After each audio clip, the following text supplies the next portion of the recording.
Hello everyone and welcome back to the channel. Today we are going to be taking a look at the most recent databank download for Star Wars Shatterpoint in Moff Gideon. So Moff Gideon just been announced and revealed, and we've now got his cards that we can have a little look at here. So let's jump right on in. So starting off here, we've got the Moff with the Dark Trooper. I think it's the Dark Trooper Captain, the secondary unit that he's going to be coming with. But we can see in here, so very cool with the dark saber. I wonder if that's something that will probably be optional, or if the pistol arm is interchangeable and posable and something like that. But yeah, very cool sculpt. I do really like it. The dark saber effect looks really fun as well. It just looks like it's black with a white highlight and some white speck throughout it as well. So big fan of the sculpt. I think it'll just be really interesting to see how much is interchangeable amongst his other pieces that he can control. So among those who trace their lineage to Mandalore, there is no greater villain than Moff Gideon, a high-ranking leader of the Galactic Empire who played a key role in the downfall of the Mandalorian people. So the surviving people of Mandalore have reason to remember Gideon. Yada yada yada. If you watch The Mandalorian, you probably get his storyline, and if you haven't watched The Mandalorian, I highly recommend it. It's an excellent show, so do go and check it out. But we've got his order card here. So he is a 8 squad points with I think it's the Age of Rebellion and then the New Republic. I think they're the two symbols that's representing next to it there. For what area you're squad building him from. He's bringing you 3 force points, and then he's just Moff Gideon as a primary as well. So let's have a look straight into his order card here. So we can see that he's got the Galactic Empire and the Scoundrel tag, and a stamina of 10, a durability of 3. So pretty kind of standard for what we see from a primary character with kind of that durability of 3 as well. And he's got 4 abilities. He's got a tactic, an active, a reactive, and an identity ability as well. So if we start off with that tactic ability there, Smug Determination. So at the start of this unit's activation, choose an allied Galactic Empire character within range 4. Each character in this unit and the chosen character may dash. So pretty standard tactic ability, something we've seen on a lot of different units so far in the game. Basically the Moff and then another Empire character within that range 4 are both going to get a free dash at the start of the activation, so very cool. So you can use that on things like Vader, the Dark Troopers, the Stormtroopers that we've got, things like that. So be interesting to see. The only thing that's slightly different here is we've got that range 4 limit, so you can't go and just drop it down halfway through from board edge to board edge or something like that. And we've got our first active ability there, so Long Live the Empire, costing 1 force. Choose an active objective and an allied Galactic Empire supporting unit. 1 character in the chosen unit may reposition toward that objective. Then the chosen unit suffers 2 damage. If this effect wounds the chosen unit, that unit may remove 1 wounded token, all damage, and 1 condition from itself. If it does, that unit gains an injured token. So yeah, very interesting here. So you're getting that, basically you're not having the disadvantage of being wounded for a turn with them. So yeah, you're marching your Stormtroopers, you're marching your Dark Troopers towards an objective with a reposition, so you get that full movement length as well. But yeah, I think they're really interesting there. If that effect wounds the chosen unit, they can remove the wounded token as if they basically had activated. So remove essentially gives them that free activation heal effectively, which is very nice. So especially if you've got someone on there, like you've got some Stormtroopers on their last legs who are on the verge of being wounded, and you're like, cool, I don't want the opponent to wound them to get that momentum token. I'm going to wound them instead, because then they just get the free heal in there straight away, which is very cool. We've got a reactive ability. Sorry, not reactive. That's an innate ability. Assume that I know everything. When an opposing player would spend force to place the unit's order card in reserve, they must spend 1 additional force. Yeah, super super powerful, and your opponent that's potentially coming, anywhere between 6 and 7 force, are going to be thinking twice if they want to spend 2 to put that order card into reserve instead of just playing it, which is very nice. Yeah, very, very nice. And obviously you're going to stop your opponent from using as many of those abilities. You're not going to get as many force jumps off or force speeds off or anything like that. And then finally, the identity ability. You have something I want. So when an allied Galactic Empire character performs a melee attack as part of a combat action, if the defender is contesting an active objective that you do not control, add 1 die to the attack roll. So that's the first part of it. Nice and simple. If your opponent is controlling an objective and they are contesting that objective, when you're making a melee attack against them, you're going to be adding 1 dice into that attack roll.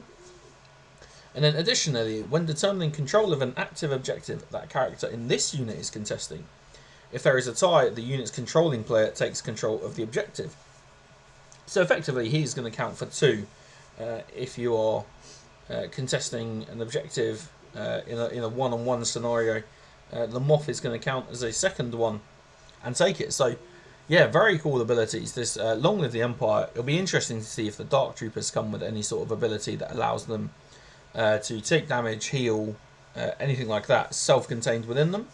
But obviously we've got the Stormtroopers who can, I think it's something, the Stormtrooper Captain who is, damage them, they make a move, they get a focus, they do stuff like that. So we're really, really playing on this idea of wounding our own units to further the course, which, yeah, feels very Empire-y in itself. Let's see if we can have a look at anything here. So, by dint of his smug determination, Gideon and his nearest allies can advance swiftly, as he might tell his subordinates. It's always best for Gideon to assume that I know everything. This makes it difficult for adversaries to anticipate his strategies, requiring an higher allocation of force. And then, yeah, we'll just get straight into these stance cards. So we've got 2 stance cards here. So, Burn Them Out is the first one, and I've got the second one here of Self-Interest. But we're going to start off here with Burn Them Out. So, he has got a ranged 4 range attack, rolling 6 attack dice and 5 defensively against range attacks. And a melee of 7 attack dice and 6 defensively. So better on that melee side. Probably similarly seen there with his expertise. So his blaster pistol expertise. So a range attack, 1 to 2, you're getting 2 hits. And 3+, you're getting a crit and a hit. It's not the best thing in the world. Whereas if we are then engaging in melee, 1 to 2 becomes an crit, sorry, get my words out there, a crit and a damage. 3 becomes a crit and 2 damage, and then 4+ becomes 2 crits and 2 damage as well. And if we take a look at his defensive expertise there, he's got his battle armor. So 1 to 2 becoming 1 block, 3 becoming 3 becoming 2 blocks and then turn a crit to a hit, and then 4+ becoming 2 blocks, turn a crit to a fail, and he also is going to get a heal out of it as well. And if we take a look down that combat tree, so we've got that first choice of where we're going to start. So do we start on the top row, in which case we'll be doing a damage and a shove, followed by 2 damage, followed by a damage and a shove again. So 3 down the tree before we come into the middle. Or we can start on that bottom row and do the damage and the strained condition, a damage and a shove, or a damage and an exposed. So we're either going to go on that top tree for some shoves and some probably a bit more maneuverability, or that bottom tree to ping out some conditions onto our foes. And then if for the fourth option we are moving back into the middle, so this is now exactly the same, for 2 damage followed by an active ability followed by 3 damage as well. So some good damage output there. So if we were doing the max damage, I think we're doing 1, 2, 3, 4, 5, 6, 7, 8, 9. So 9 if you got off 6 successes, and obviously you get that active ability as well, which you've got to remember his active ability has got to be used on Long Live the Empire, if you want to use it, of course, and only if he's not used it again. So it might make you think about if you're going to activate that first, or if you're going to try and roll for those 5 successes. And then we look at, yeah, that's everything on this one here. So yeah, a lot of damage, lots of conditions. But if we look on his flip side, self-interest, there is a crazy amount of things that we can do here. So let's start off with that the range attack. So it is range 4 again, but this time he's rolling the opposite of his other side. So he's rolling 7 dice as a ranged attack and 6 dice defensively, or he is rolling 6 dice for a melee attack followed by 5 dice defensively. We can see there his expertise for range attack is also different. So 1 to 2, and he's going to knock off a crit and also the pinned condition. Very cool. 3+ is the crit, a hit, and the pinned condition. And then 4+ is going to be 2 crits and the pinned condition as well. If we look there straight down the middle at the Darksaber, I think the Darksaber is exactly the same. It is indeed. So the Darksaber's expertise is the exact same there on both sides. And then also his battle armor defensive expertise, exactly the same, other than the 4+. So instead of the heal on his burn them outside, you're going to get a free reposition out of it instead. So some cool expertise, yeah, definitely using this to if you're going to be shooting the enemy. And then let's take a look at this combat tree. So we start off with 2 damage. No matter what happens, we're just going to hit that straight 2 damage. And then we have 1 of 3 choices. So we're either going along the top tree for a disarmed and a damage, followed by a damage, followed by 2 damage, followed by a damage and an exposed, not an expertise, an exposed. Or we're coming along that middle line for a strained and a damage, followed by using his active ability, followed by a heal and a damage, followed up by 2 damage last of all.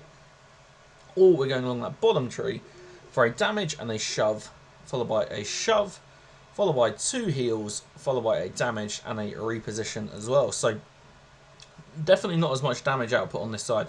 I think we're doing 7 damage, and that would be taking that entire top tree. Although we are also going to put out a couple of conditions as we go. But you do get a bit more, you get some more healing on this side. If you take this bottom tree here, you're doing as little damage as possible, but you are going to be putting out some nice heals, particularly if you are using that Long Live the Empire and you're just continuously harming your own troops. You might want to get those heals up on them to keep them going and keep them alive. But that is, yeah, that's Moff. And what do we see on here? So, Long Live the Empire, that's his abilities there. So, when marching to seize the objectives, Moff Gideon has access to 2 complementary stances. One slightly favouring range attacks and one for locking in melee.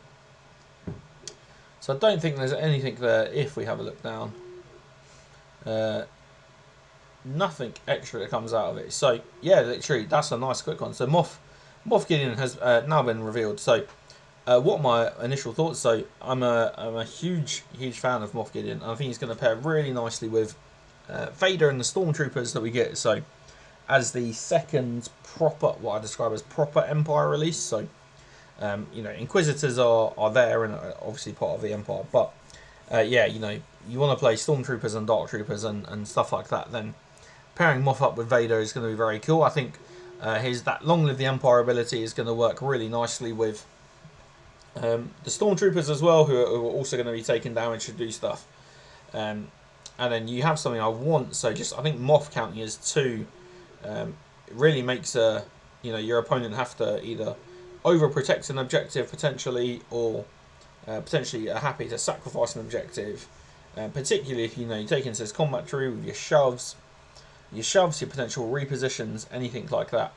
Yeah, I think Moff could be around for a pretty nasty time of it. And I do really like this artwork we get here on his order card. So that is everything. That is Moff Gideon for Star Wars Shatterpoint. Hopefully we get the Dark Troopers soon. And we can have a look at then what's in the entire box. Obviously, I think this box coming out in the start of April or something like that. Let's see if it says anywhere in here. Probably not. No, nothing in here. So yeah, hopefully, I think it's the start of April. It's sometime in April before we get some of the other releases. But that is everything. So thank you very much for checking out. Let me know your thoughts down below, and we'll see you in the next video.